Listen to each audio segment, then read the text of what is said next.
pasal yang kedua. 2 Korintus pasal yang kedua.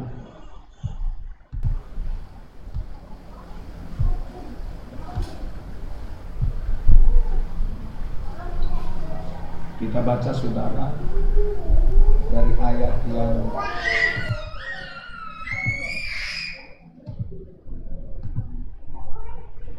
ke-14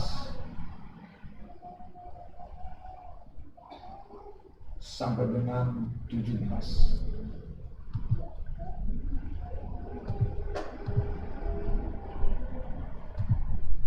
Dua Korintus pasal 2 ayat 14 sampai 17. Kalau sudah ditemukan, mari kita baca bersama. 3, 2, ya. Tetapi syukur bagi Allah yang dalam Kristus selalu membawa kami di jalan kemenangannya. Dengan perantaraan kami, Ia menyebarkan keharuman pengenalan akan Dia di mana-mana. Sebab bagi Allah kami adalah bau yang harum dari Kristus di tengah-tengah mereka yang diselamatkan dan di antara mereka yang binasa. Bagi yang terakhir, kami adalah bau kematian yang mematikan, dan bagi yang pertama, bau kehidupan yang menghidupkan. Tetapi siapakah yang sanggup menunaikan tugas yang demikian? Sebab kami tidak sama dengan banyak orang lain yang mencari keuntungan dari firman Allah. Sebaliknya dalam Kristus kami berbicara sebagaimana mestinya dengan maksud-maksud murni atas perintah Allah dan di hadapannya. Puji Tuhan. Haleluya. Saudaraku yang saya kasihi dalam nama Tuhan Yesus,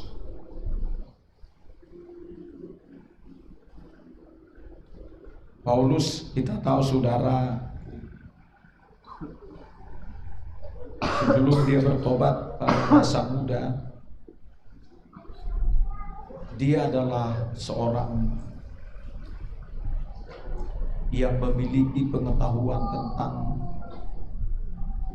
Perjanjian Lama yang terdiri dari 3 kitab. Kita tahu saudara, Perjanjian Lama terdiri dari 3 kitab. Dibagi di sana, yang pertama adalah Kitab Musa yang disebut dengan hukum Taurat dan peraturannya, atau sering saudaraku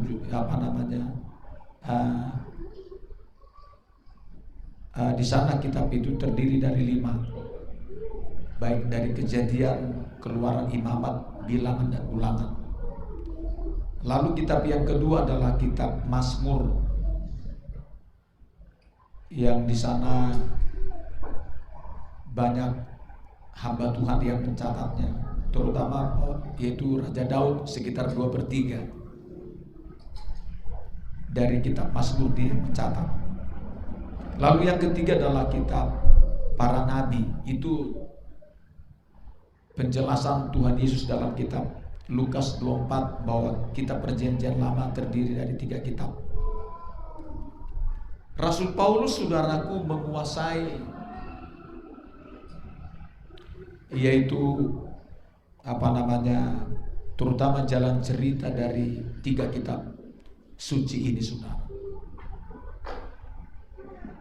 Tetapi Alkitab berkata, sebelum dia mengenal Yesus, pengertian firman Allah itu masih terselubung. Dia belum memahami. Coba kita baca sebentar 2 Korintus 3 ini. Ayat ini berkata, saudara,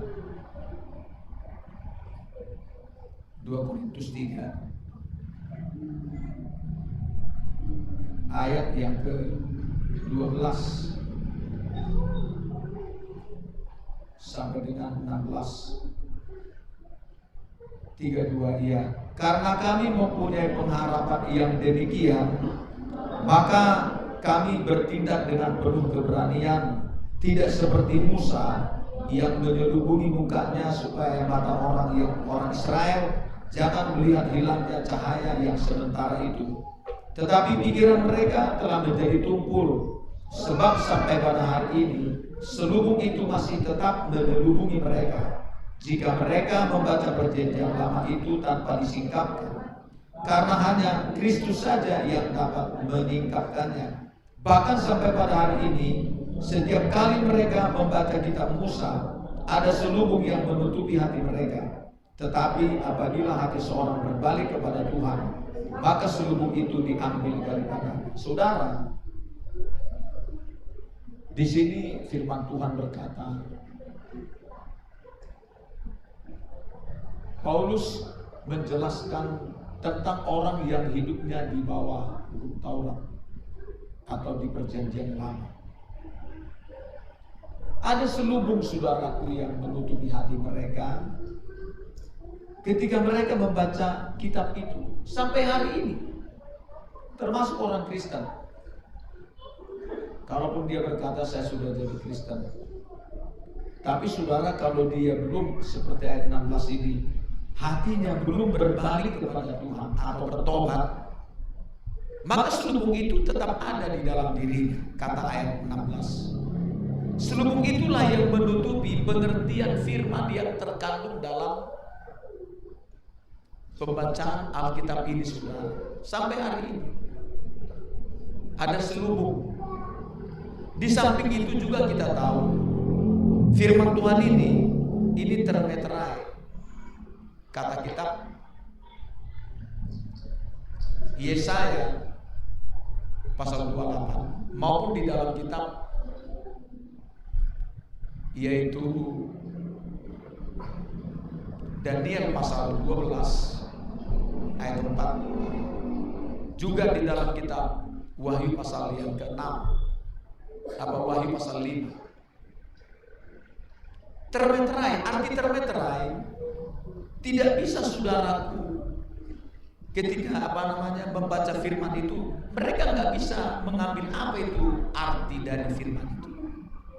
Jadi ada dua arah yang menutupi pengertian firman. Pertama, ada selubung. Selubung itu menghalang-halangi, menutupi pengertian ketika mereka membaca firman. Yang kedua, termeterai. Saudaraku, Paulus hari itu kalau sesuai dengan penjelasannya di dalam kitab Timotius, dia berkata kepada Timotius, dulu aku adalah orang yang ganas. Kalau saya mendengar atau melihat ada orang Kristen, kata dia, saya menyeret-nyeret mereka, bahkan saya memenjarakan mereka, menganiaya, bahkan membinasakan. Itu dulu, saudara, dosanya Paulus. Padahal dia, saudaraku, kalau tentang perjanjian lama luar biasa. Dia setara pemahamannya dengan guru besarnya bernama Gamaliel. Bahkan dia sudah status dia sudah menjadi seorang Farisi, kata kitab Filipi pasal 3, karena bapaknya juga adalah orang Farisi. Dia paham kalau jalan cerita perjanjian lama. Tapi saudaraku, sepanjang orang belum seperti ayat ini hatinya berbalik kepada Tuhan, bertobat, menerima Yesus sebagai Tuhan dan Juru Selamat, maka selubung dan meterai itu tetap ada pada mereka. Tapi kalau sudah bertobat, maksud saya, kalau sudah bertobat dan dibaptis menerima Yesus mereka sebagai Tuhan dan Juru Selamatnya, selubung itu akan diambil, meterai pun dibuka, sehingga kalau mereka baca Alkitab, mereka akan diberi pengertian secara kolektif. Itu yang dialami Paulus ketika dia bertobat dan dibaptis, dan dia dipenuhi Roh Kudus, maka selubung itu diambil, meterai dibuka. Makanya dia, saudaraku, kalau kita baca tulisannya begitu dahsyat, saudara. Petrus sendiri mengakui hikmat yang ada pada Paulus ini. Sering orang tidak bisa memahaminya, saudara, kalau enggak berhati-hati. Itulah, saudaraku, kita tahu bahwa perjanjian lama merupakan perjanjian baru yang masih tersembunyi Perjanjian baru adalah perjanjian lama yang sudah disingkapkan, di mana penyingkapannya yaitu meterai dibuka, dan juga saudaraku, selubung itu telah dilepaskan dari hati kita, saudara. Seperti yang dialami Paulus, saudaraku. Lalu saudaraku, kita tahu Paulus semenjak dia bertobat sesuai dengan 2 Korintus pasal 2 ini, dia di sana dengan berapi-api pergi dia, saudaraku, memberitakan Injil sesuai dengan ayat ini, pasal 2 ini. Tetapi syukur bagi Allah yang dalam Kristus selalu membawa kami di jalan kemenangan. Dengan perantaran kami, Ia menyebarkan keharuman pengenalan akan Dia di mana-mana. Lewat Paulus, melalui perantaran Paulus beserta dengan teman-temannya, mereka memperkenalkan Tuhan, saudara. Semenjak dibukakan pemahaman firman itu, sangat berapi-api. Ya, seperti itu, saudara, mestinya kita orang-orang percaya. Ketika kita, saudaraku, sudah bertobat dan dibaptis, selubung itu sudah diambil, meterai dibuka. Harusnya, saudaraku, kita juga belajar, saudaraku, harusnya berapi-api memberitakan tentang siapa Tuhan kita, memperkenalkannya kepada siapa saja. Ya, harusnya begitu, saudara. Itu ciri-ciri. Kalau saya, saudaraku, dulu baru bertobat, ya, minimal, saudaraku, yang selalu saya lakukan adalah Lukas 8 yang dikatakan ayat itu, ceritakanlah apa yang telah Tuhan perbuat atasmu di kampungmu, di tempat asalmu. Kalau saya, saudaraku, membaca itu, mengingat itu yang saya lakukan dulu. Saya belum tahu dulu memberitakan firman, tapi minimal seperti ini coba kita baca Lukas 8 tadi yang saya katakan. Yang seperti ini harus dimiliki orang percaya seperti kita ini. Ayat yang ke-39, coba kita baca semua. Lukas 8 ayat 32, ya.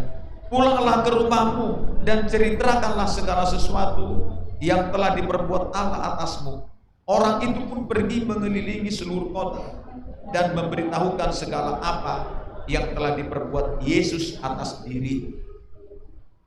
Ini sudah menjadi ciri khas orang percaya. Dia nggak bisa diam.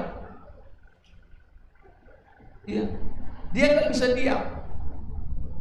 Dia ingin membicarakan tentang ada hal yang baru, saudaraku, yang dia dapat, yang dia alami. Seperti itu kita. Ya, Tuhan Yesus berkata bahwa Dia, saudaraku, hikmat yang dalam Alkitab ini dan pengetahuan firman ini tidak terselami, saudara. Makanya waktu kita tahu yang ada sedikit disingkapkan kepada kita firman, bagi kita, saudaraku, itu sangat membuat kita ingin menyampaikannya kepada orang lain.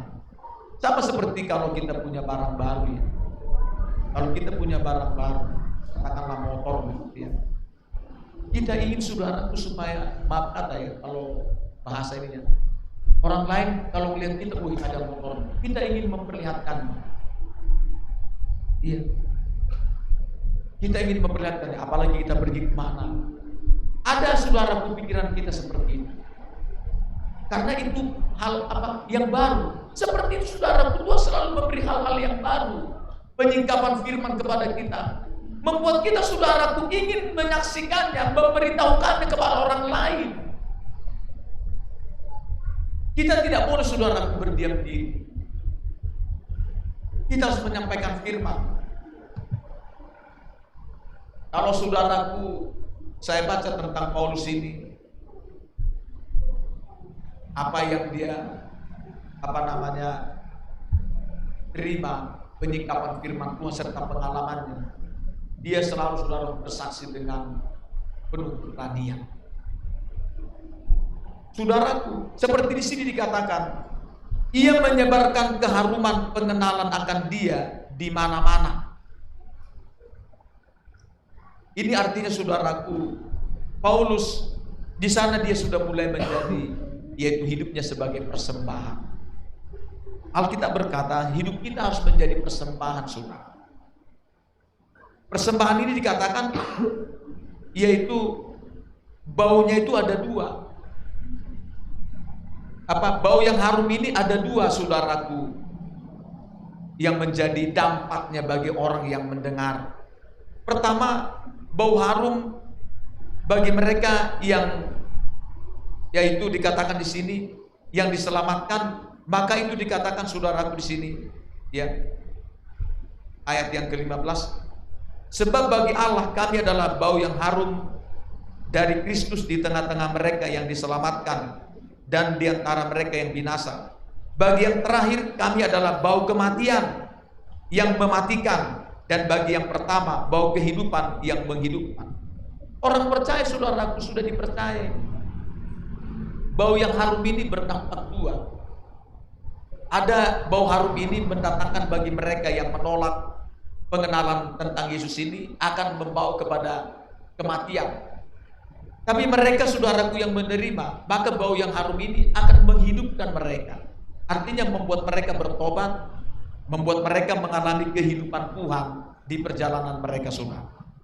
Mereka akan, yaitu menghidupi kehidupan Tuhan di perjalanan mereka kalau mereka terima firman Tuhan tentang pengenalan akan Tuhan ini, saudara. Itu dinamakan kalau hidup kita ini harus menjadi persembahan. Coba kita baca sebentar Roma pasal yang ke-15. Hidup kita harus menjadi persembahan, saudara. Kita baca sebentar, yaitu ayat yang ke-15 dan 16. Roma 15 ayat 15, 16, 32, ya.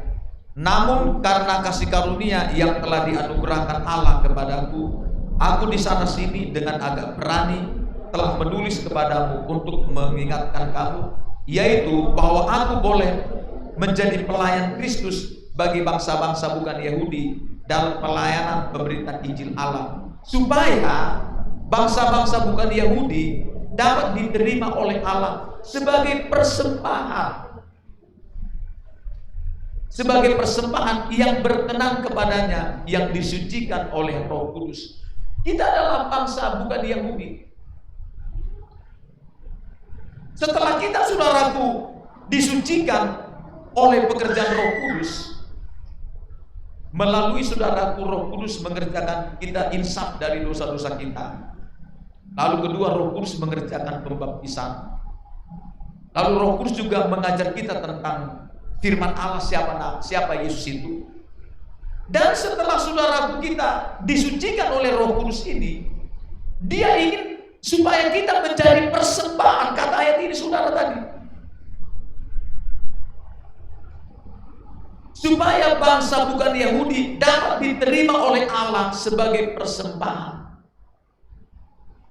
Persembahan yang dimaksud di sana, saudaraku, di sini, bagaimana cara menjadi persembahan? Kata ayat 2 Korintus 2 tadi, kita ulangi dulu, sobat, kita baca. Ini yang dimaksud, saudara, ayat 14 tadi. Tetapi syukur bagi Allah yang dalam Kristus selalu membawa kami di jalan kemenangannya. Dengan perantaran kami, Ia menyebarkan keharuman pengenalan akan Dia di mana-mana. Saudaraku, kita ini, saudaraku, harus menjadi persembahan yang harum. Kita tahu ya, kalau dalam imamat berkata, imamat itu kalau misalnya di sana diambil dari hewan seperti domba atau kambing atau lembu, di sana itu dipersembahkan, disembelih. Kalau dibakar di atas mesbah, bahkan nanti akan ada bau harum. Bau harum ini, saudaraku, akan menjadi persembahan kepada Tuhan.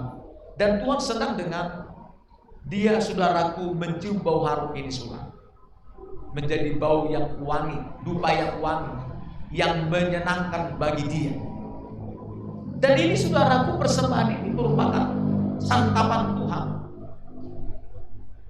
Maka hidup kita sebetulnya harus menjadi persembahan, menjadi santapan Tuhan. Lewat apa? Kita mau memperkenalkan siapa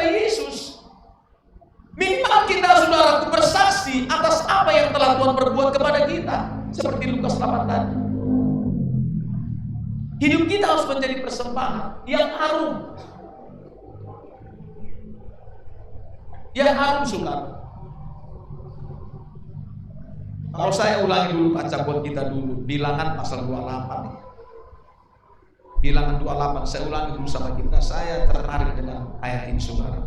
Saya selalu ingat ayat ini kalau hidup kita sebagai apa.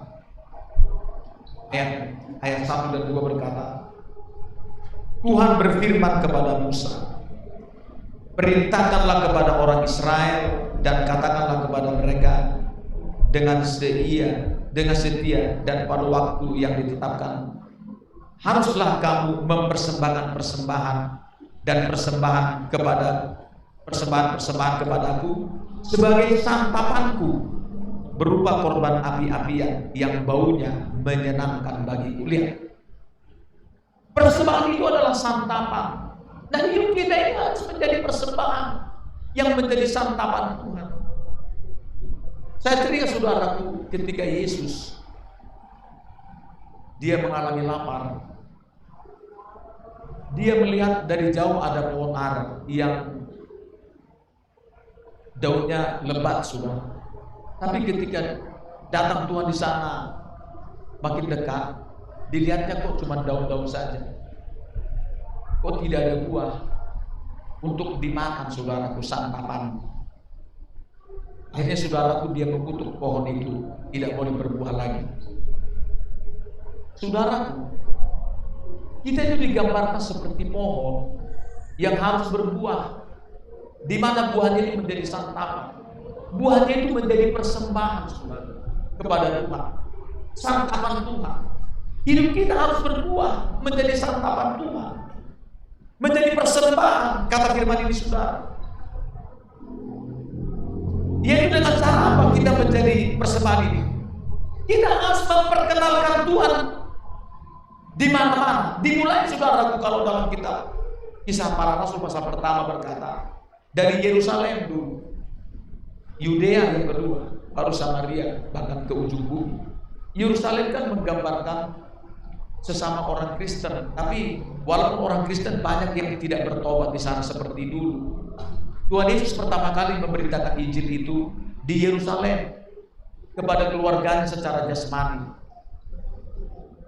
Dia, karena orang Israel adalah, kita tahu, dipercaya Tuhan Israel ini untuk melahirkan secara jasmani, ya, Tuhan Yesus dari mereka lah, dari Israel. Makanya terus datang ke sana duluan. Karena banyak orang Israel, meskipun mereka beragama, meskipun mereka percaya kepada Allah Abraham, Ishak dan Yakub, tapi banyak mereka yang tidak bertobat, seperti orang Kristen lain, seperti kita. Dulu kita, saudara, sebelum saudara kita bertobat, walaupun kita Kristen, kita hanya Kristen beragama saja. Kristen hanya terdaftar dalam gereja. Iya, Kristen hanya di sana kita ikut-ikutan. Kristen hanya, saudaraku, yaitu di sana ada rutinitas. Jadi, saudaraku, orang yang seperti ini begitu rentan selalu berbuat dosa, terus berbuat dosa seperti dulu. Kita, walaupun kita Kristen, saudara, kita dulu hidupnya di dalam dosa sebelum bertobat. Bahkan dosa kita lebih sadis daripada orang yang tidak mengenal siapa, yaitu orang yang bukan beragama Kristen, saudara. Orang dunia ini saja tahu berjudi itu gak boleh, tapi orang Kristen main judinya luar biasa. Sekarang ini orang seberang saja tahu bahwa minuman keras itu gak boleh. Orang Kristen kalau nggak ada satu teko di rumahnya, yaitu kuah, mana bisa saudaraku tenang? Yang seperti ini, saudaraku, harus kita temui, kita perkenalkan Yesus seperti apa maunya. Sehingga, saudaraku, waktu kita memperkenalkan itu, kita menjadi persembahan yang harum. Hidup kita, saudara, harus menjadi persembahan. Kata firman Tuhan di sini, setiap hari.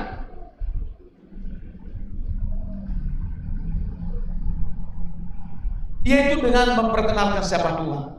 Dan ayat ini menjamin kita selalu dibawa kepada kemenangan. Tapi pertanyaan sekarang, apa kita menjadi persembahan yang harum gitu ya? Terkadang saudara, hidup kita bukan persembahan yang harum. Sama seperti tempo hari di sini. Waktu dia datang, dia memang saudaraku, waktu dia datang, dia berdoa. Tapi saudaraku, Tuhan itu, maaf kata saudaraku ya, sampai Tuhan itu dalam penglihatan itu menutup hidungnya saudara. Artinya hidupnya bau, tidak harum saudara. Hidupnya itu saudaraku setiap hari kelakuannya, dari buah-buahnya, tidak menyenangkan Tuhan. Ini yang jadi masalah. Pertanyaannya, benarkah kita setiap hari menjadi persembahan yang harum?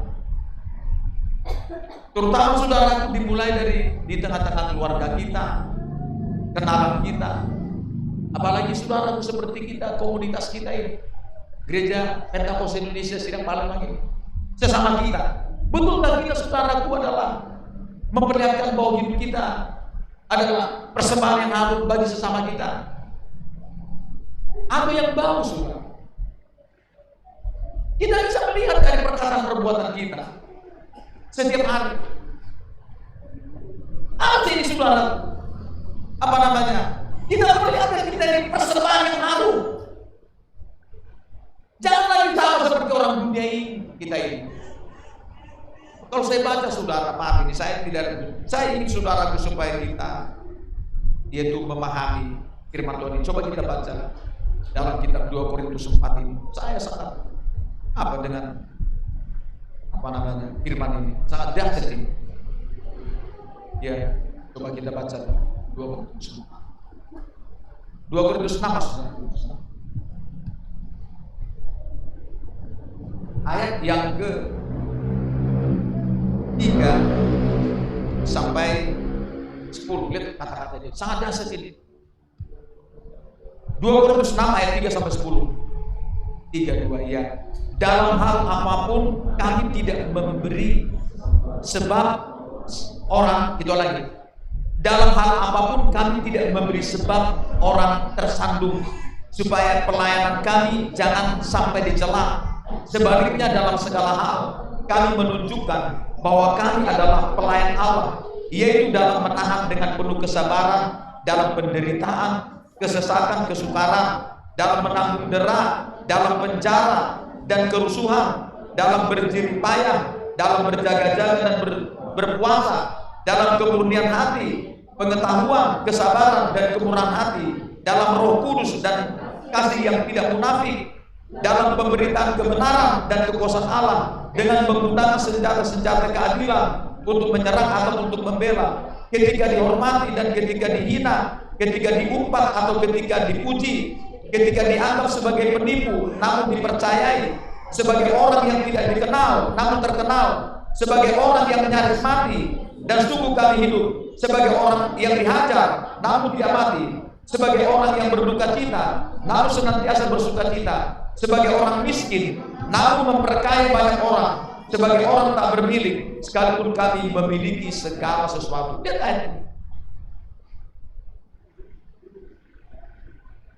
Sangat luar biasa saudaraku kalau saya baca ini. Ya. Dalam hati saya, kita ini kan semua pelayan ya. Kita ini pelayan saudara. Baik kita hamba Tuhan maupun jemaat, kita ini semua pelayan. Melayani.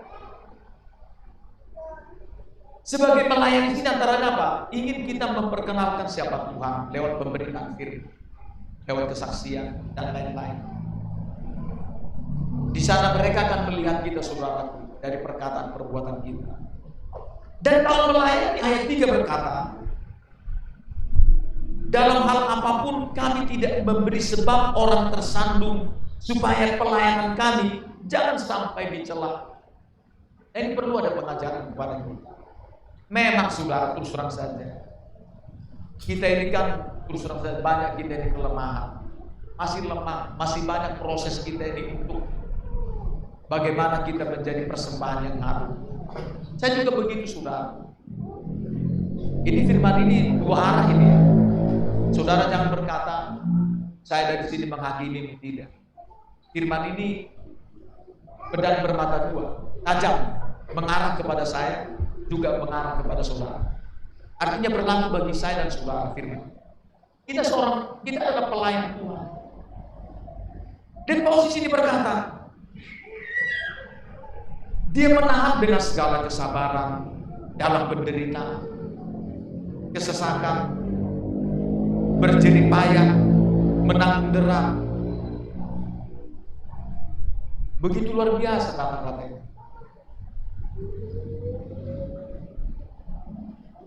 Bagaimana dengan kita, saudara? Perjalanan kita ini, apa kita ini, saudaraku, membuat, yaitu kata ayat ini, dalam hal apapun kita memberi orang tersandung dari perkataan kita, perbuatan kita, sikap kita. Coba kita periksa dulu, saudara. Kadang-kadang seperti 1 Korintus 8, kita nggak menyadari, saudara, dari perkataan perbuatan kita yang dilihat orang langsung, itu sudah menjadi batu sandungan kepada orang lain. Kita nggak menyadari, kita sudah membuat orang lain tersandung jatuh. Kita merasa nggak ada apa-apa. Tapi orang lain, apalagi yang lemah imannya, aduh. Ya kalau orang itu kuat sih nggak ada masalah. Dia paling ngomong, ya baru segitulah dia memang tahu tentang Tuhan, ya sudahlah. Kita doakan saja. Pasti dia ngomong gitu. Kalau orang yang lemah, pasti ngomong begini. Tadinya saya senang di gereja itu, tapi ketika melihat kelakuannya, perkataan perbuatannya, nggak seindah khotbah itu saya dengar. Khotbahnya mah bagus sih, tapi kami yang mendengar ini bagaimana? Kan gitu ya. Dari sini kan selalu Tuhan kasih khotbah-khotbah yang baik sama kita untuk memperbaiki kita. Tapi respon kita kepada khotbah itu seperti apa, saudara? Kita kan harus tahu diproses oleh Tuhan. Kalau saya baca, saya malu sendiri, saudaraku. Kalau saya baca, saya masih sering membuat orang lain tersandung. Kemarin kita kedatangan hamba Tuhan dari Sumatera Utara di sini. Saya bilang, Pak, di sini saja dulu kita menginap. Kita di sini dulu. Besok kami ada ibadah di sini, kita ibadah pengharapan. Saya pengen dia malam ini, saudaraku, menyampaikan firman dari Tanjung Mulia, Medan. Bapak itu kalau udah menjelaskan firman, terutama pengajaran tentang ajaran turun-temurun, karena dia adalah seorang raja, katakanlah kalau kapan raja ada, sangat melekat, kental sekali dia. Tapi penjelasannya dasar, saudara. Saya hanya mendengar saja, karena betul Bapak ini kalau menjelaskan tentang yang dilakukan sekarang banyak orang Kristen, itu pengajaran turun-temurun. Dia berkata, saudara, orang-orang apa ini satu saya tangkap. Saya sudah banyak menangkap dari kalau dia berkata-kata. Dia berkata gini, waktu dia, saudaraku, dia kan hamba Tuhan, dia pendeta, tapi dulu dia raja adat. Jadi kalau ada acara adat, dia mesti dipanggil sebagai pembicara. Istilahnya dia semacam apa lah ya, kalau ngomong itu supaya nanti lawan bicara bisa kalah. Dia bisa muter-muterin kata-kata. Dia ngomong begini. Jadi saya senang dengan kata-kata upasa sama umpama misalnya. Dan ada orang Batak itu, saudara. Kata-katanya itu seperti kata-kata itu kalau beradu, kalau di TV sekarang ini beradu kata-kata soal pantun, dia berpantun. Pintar dia berpantun. Saya ngerti. Datanglah Tuhan ngomong ke dia. Kalau udah lama jadi hamba Tuhan dia. Matius pasal 12 katanya di sana. Setiap kata-kata yang sia-sia kau akan bertanggung jawab. Kenapa engkau berkata-kata pantun seperti itu? Kenapa kau nggak sampaikan firman-Ku di acara ini? Sampaikan firman. Mulai hari itu dia nggak mau lagi berpantun, saudara. Mau kemana dia? Acara saudaraku ketemu misalnya, dia menyampaikan firman. Orang mau terima atau tidak, dia menyampaikan firman. Disitulah saudara hidupnya menjadi persembahan yang mulai disempurnakan Tuhan dia. Kalau selama ini dia jadi pendeta, berpantun terus. Saat-saat di Solo masa Panggabean. Orang Tapanuli, luar biasa kalau berpantun. Semua bisa diputar. Iya. Tapi saudara sekarang orang pikir kalau dia berpantun hebat. Tuhan bicara sama dia. Kau akan bertanggungjawabkan kata-katamu sia-sia. Kenapa kau mau sampaikan firman-Ku saja di sini? Makanya mulai hari itu dia saudaraku, dia kalau berada di mana, dia udah bilang sama semua jemaat hamba Tuhan, tolong kalau acara pernikahan kita ini jangan lagi menggunakan ajaran turun temurun. Semua kalau menyampaikan firman, sepatah kata, sampaikan itu firman Tuhan. Jangan keluar dari firman Tuhan. Dahsyat saudara, Bapak itu. Saya senang mendengarnya saudara. Karena dikatakan firman Tuhan itu kepada dia, banyak kali Tuhan bicara sama dia. Makanya seperti kita ini saudaraku, kita di perjalanan ini kan disempurnakan Tuhan saudara. Memang kita tidak ada yang belum sempurna sekarang. Paulus juga ngomong begitu.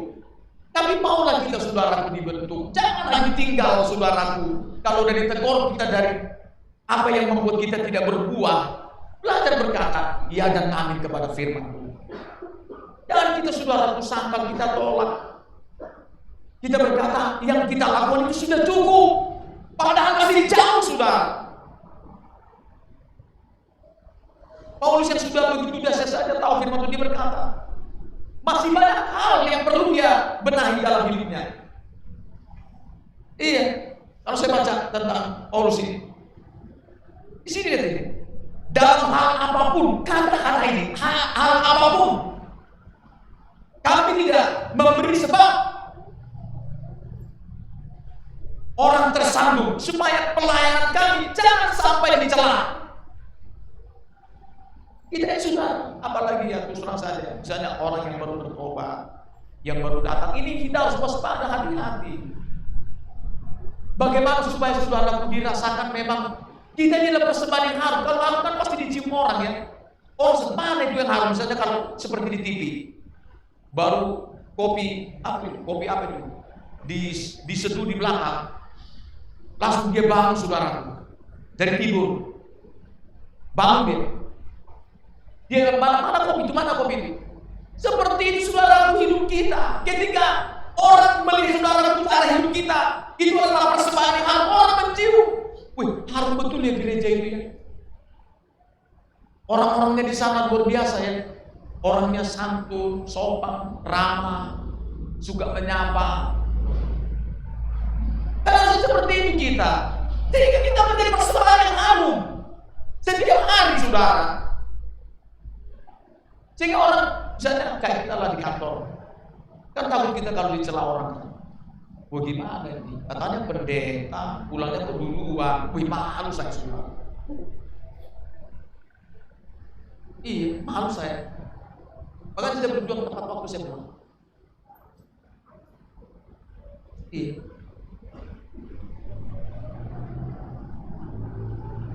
Malu. Apalagi kalau dia ngomong gue, katanya pendeta. Saya merasa gak enak kalau dia ngomong gitu.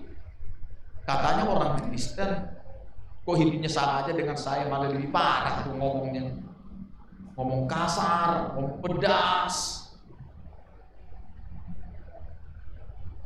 bernada tinggi, kayaknya kok begitu kurang akrab. Kita ini saudaraku, belajar saudaraku, terus dibenahi. Kalau saya ngomong begini, saya bukan menghakimi. tapi dalam rangka pembenahan ini, saudara. Iya. Kita harus betul-betul, saudaraku, berpihak kepada kebenaran terus, kepada firman Tuhan. Kalau semua kita berpusat kepada Alkitab, saya yakin saudaraku, kita pasti semua satu roh. Coba kita baca sebentar Filipi. Pasal di Filipi ini sangat luar biasa ya. Kita ini belum ada yang sempurna, saudara. Masih banyak yang harus dibenahi dalam hidup kita ini. Makanya kalau saudara bersalah atau saudara berdosa, gitu ya, saya akan sapa dengan baik, dengan sopan. Saya tegur. Karena saya juga sering mengalami lemah. Kenapa saya menghakimi saudara? Untuk apa? Contoh begini, kayak dulu ya, ada teman saya, ini waktu saya di Lampung ini. Dia orangnya terlambat kerjanya, terlambat terus aja. Tapi saya nggak pernah ngomong. Paling-paling ya kalau boleh diusahakanlah. Dan misalnya kenapa terlambat gitu misalnya. Tadi macet. Kalau udah tahu macet harus lebih ini dong bangunnya, lebih cepat. Berarti kalau macetnya berapa lama? Setengah jam. Berarti kalau tadinya berangkat jam 6:30, kalau terlambat berangkatnya jam 6. Kan bisa diatur, kan gitu kira-kira kan. Jadi saudara, saya gak terlambat, dia terlambat. Pas saya terlambat sekali, dia gak terlambat, dia langsung ngomong saya. Woi, jangan terlambat lah si Marmata. Dalam hati saya begini. Memang saya langsung ngomong ke dia, sebentar dulu mas. Baru kali ini saya lihat saudara ini gak terlambat. Saya yang tidak terlambat saja, waktu Anda terlambat saya gak ngomongin. Kamu langsung menghakimi saya. Baru ini kau gak terlambat. Akhirnya dia diam semua. Artinya gini, kita tahu saudara bukan, kita ini kan di perjalanan, kadang-kadang kita ini bisa lupa, bisa terlambat, bisa ada kita kesalahan. Lalu kalau ada orang saudaraku misalnya bersalah dikit, padahal kita banyak salahnya, kita langsung menghakimi dia. Kita banyak bersalah, saudara. Yakobus 3 ngomong begitu. Kita banyak bersalah. Kenapa kita saudara harus saling menghakimi?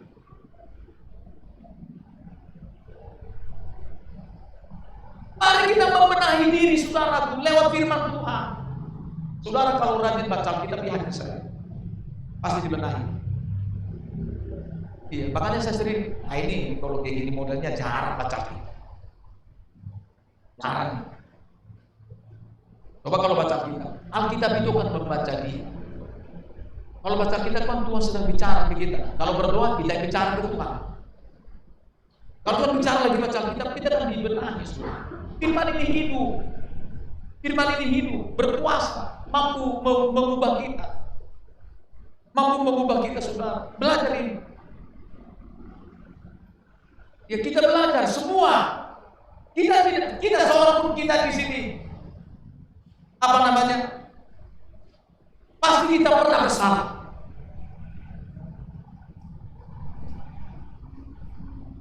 Di perjalanan, kalau ada teman kita bersalah, jangan membenci dia. Kita malah temui dia, kita sampaikan, saya juga pernah salah seperti ini. Makanya orang mungkin nonton orang Kalimantan. Ada dari Banjarmasin, dia belum bertobat dia. Hanya lewat live streaming, dia bertobat orang seberang. Saya tuntun dia lewat firman Tuhan walaupun pelan-pelan. Kalau awalnya saudaraku dia ngomong, dia sendiri ngambil, saja dia misalnya bersikap berkata misalnya kasar dan lain-lain. Saya nggak membalas saudara. Saya bilang sama dia, Pak, dia bilang saya minta maaf, saya bilang kasar sama Bapak. Pak, kita semua pernah bersalah, tapi jangan diulangi lagi ya Pak. Iya Pak. Makanya dia nggak ulangi lagi. Maaf ya Pak. Saya juga pernah bersalah, saya akan tetap memaafkan. Yesus saja sangat memaafkan kita terus. Kita mau menghakimi, nggak mau saya menghakimi. Tunggu Tuhan saja menghakimi kalau soal menghakimi. Tapi saya mengampuni. Dan kau minta ampun sama Tuhan, selesai sudah. Kau tidak akan dihukum. Kan begitu saudara hidup kita. Dibenahi terus. Kalau kita dikasih tahu, maulah kita mendengar. Jangan kita mengeraskan hati. Karena apa? Roh Kudus yang menyampaikan firman dari depan ini untuk mengubah kita, menyadarkan kita, seperti kepada Petrus. Petrus, malam ini sebelum ayam berkokok ya, kau sudah menyangkal aku 3 kali. Saya di penjara. Tapi saya sudah mendoakanmu supaya kau nanti supaya kau tidak jatuh. Kalau kau sudah sadar, hisap, kau nanti sampaikan kawan-kawanmu yang lihat. Petrus saudaraku, dia pernah bersalah. Dia pernah menyangkal Tuhan. Kita saudaraku sering menyangkal Tuhan lewat perkataan perbuatan kita. Kalau ada teman kita bersalah, kemudian sampaikan, yaitu saudaraku nasihat yang baik. Kita saudaraku tidak boleh saudaraku menghakimi yang lain. Jangan saudaraku, kita ini bersaudara, harus saling menguatkan kita ini. Saling membenahi, saling menguatkan. Kita ini bersaudara di dalam Tuhan, kakak beradik kita kalau Mazmur 133 berkata. Di dalam Tuhan ini ya. Saudaraku kembali, kita baca Filipi pasal 1 ini, ayat 21 sampai dengan 22. Ayat 27 maksud saya sampai ya ayat 27 saja, 32 ya. Hanya hendaklah hidupmu berpadanan dengan Injil Kristus, supaya apabila aku datang, aku melihat, dan apabila aku tidak datang, aku mendengar bahwa kamu teguh berdiri dalam satu roh dan sehati sejiwa, berjuang untuk iman yang timbul dari berita Injil. Saudara lihat, berita Injil itu membuat kita mampu menjadi satu roh, sehati, sejiwa, sepikir. Itu kekuatan Injil saudara, luar biasa. Membuat kita bisa satu roh. Apa satu roh?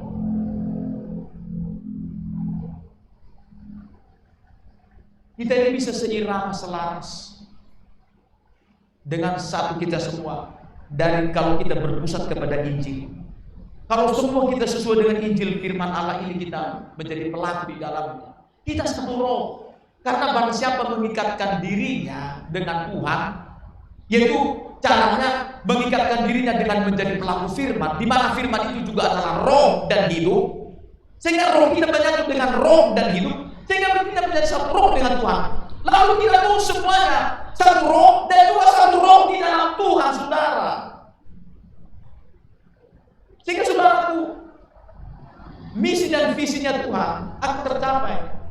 Tujuan Tuhan itu lewat kita, kehendak Tuhan itu lewat kita, tercapai saudaraku, seperti Daud. Tujuan Tuhan tercapai lewat dia, saudara. Kita mau dibantu saudaraku untuk memperkenalkan Tuhan ini lewat Roh Kudus. Karena Roh Kudus akan memperkenalkan Tuhan Yesus siapa di saudara. Kata kita 1 Korintus pasal 12 ayat 1 sampai 3.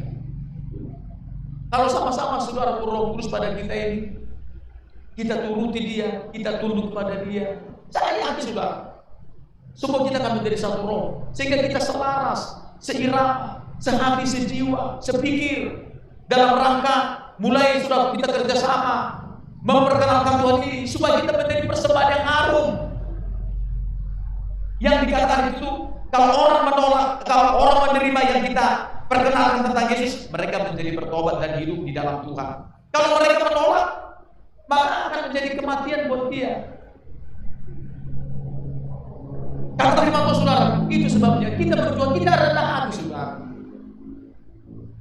Ya, karena Alkitab berkata kepada orang yang rendah hati, Tuhan memberikan hikmatnya. Artinya hikmat itu kan apa namanya? Hikmat itu adalah perkataan firman yang sesuai dengan kebutuhan. Misalnya dia tepat fungsi, tepat sasaran, tepat proses, tepat ukurannya, semuanya tepat. Itu namanya hikmat. Hikmat itu apa? Firman Allah yang tepat untuk menyelesaikan semua masalah. Sehingga saudaraku, kalau hikmat itu luar biasa, diberi sama siapa ini? Sama orang yang rendah hati. Coba kita baca satu lagi firman. Mazmur 25.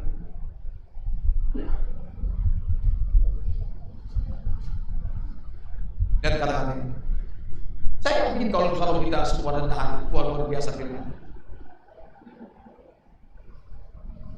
Kita baca saudara ayat yang ke-9, 32 ya. Ia membimbing orang-orang yang rendah hati menurut hukum, dan ia mengajarkan jalannya kepada orang-orang yang rendah hati. Lihat kata-katanya.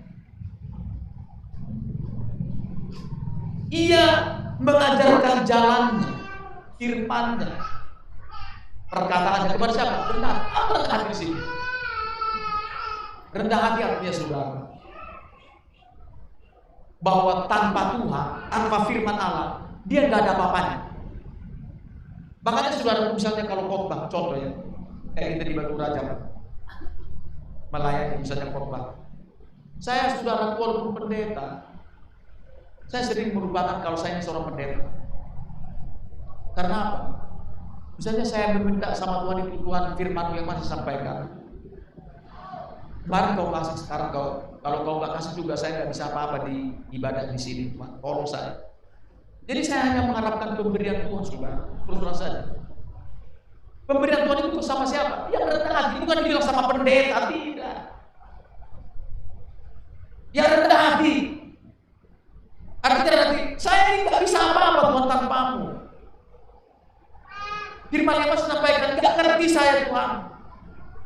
Jadi harus kau beritahu. Nah, kalau diberitahukan firman itu berarti di sana kita sudah masuk kepada kategori kita rendah hati semua.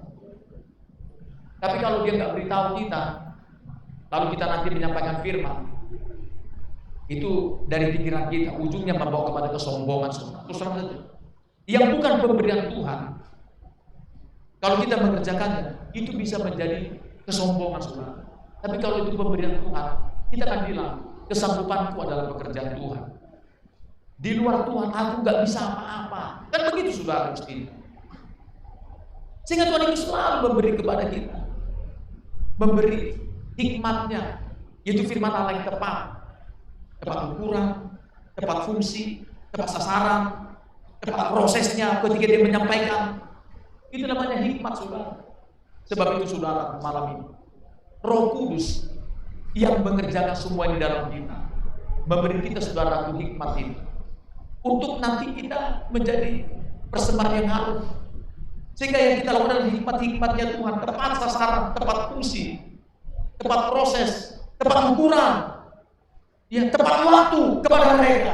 Sehingga saudaraku, seperti dalam kitab Kisah Para Rasul berkata, ketika mereka orang luar melihat kehidupan orang percaya sana, membuat mereka tidak segan-segan bergabung, membuat banyak jiwa hari itu dimenangkan. Hanya dalam beberapa hari sampai 5.000 orang dimenangkan oleh, yaitu saudaraku, rombongan Petrus pada hari ini. Demikian kita, kalau kita semua menjadi persembahan yang harum, saya yakin saudara, yaitu kita memperkenalkan Tuhan lewat cara hidup kita yang betul-betul dengan hikmat Allah, dengan pengertian firman Tuhan, akan membuat orang lain, keluarga kita, saudara kita, tetangga kita, siapa yang kita harapkan supaya mereka mau datang, apalagi keluarga kita, mereka akan datang karena kita ini dianggapnya harum saudara, membuat mereka tertarik dan membuat mereka bertobat dan bergabung bersama kita, dan bersama kita dipersiapkan boleh menjadi dewasa rohani dan dibawanya kelak kita sampai ke surga kekal. Haleluya.